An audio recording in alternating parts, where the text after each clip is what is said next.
Bonjour, voici une aide interactive pour la création des envois via notre système SPST. Lorsque vous êtes sur l'écran d'accueil, vous devez y d'abord votre nom, vos identifiants, le numéro qui commence par BE et ensuite y introduire votre mot de passe qui vous a été remis lors de la formation. Une fois que vous avez introduit votre identifiant et votre mot de passe, vous choisissez la langue de préférence. Vous vous connectez et vous arrivez sur le menu principal du système, dans lequel vous voyez il y a 3 menus, le menu client, le menu coursier et les options. Nous allons d'abord dans le menu client qui va vous servir à expédier l'envoi. Vous cliquez sur client sans compte. Sur ce premier écran, vous devez y introduire les informations principales de l'envoi. Nous allons par conséquent débuter la création de l'envoi. Lorsque vous allez sur le pays de destination et que vous cliquez sur la petite flèche, là, vous pouvez voir le choix de toutes les destinations possibles pour l'expédition. Ici, nous avons choisi d'expédier en Belgique. Vous y introduisez le code postal ainsi que la localité.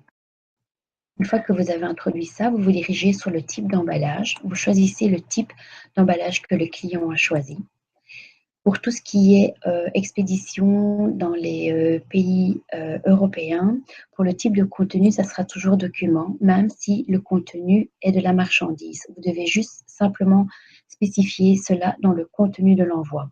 Donc, par exemple, ici, il s'agit d'un nounours. Toujours essayer de mettre un court descriptif en anglais. Nous y mentionnons nounours. Une fois que vous avez introduit ces premières informations-là, vous pouvez cliquer sur page suivante. Sur l'écran suivant, vous devez y mentionner les informations en ce qui concerne l'expéditeur et le destinataire. Vous y introduisez le nom de la personne qui expédie l'envoi, ainsi que la rue et le numéro de maison. Vous y introduisez le code postal,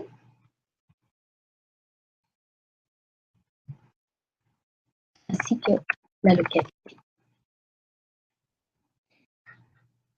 Il est toujours très important de spécifier le type de contact, aussi bien un numéro de mobile ou une adresse mail. Pourquoi est-ce important? Car s'il y a le moindre souci, ça donne la possibilité à DHL de contacter directement l'expéditeur ou le destinataire pour débloquer rapidement la situation. Donc ici, je choisis mobile. Donc là, vous introduisez simplement un numéro de téléphone. Vous faites de même pour le destinataire. Donc vous introduisez son nom. Ensuite, vous y introduisez la rue,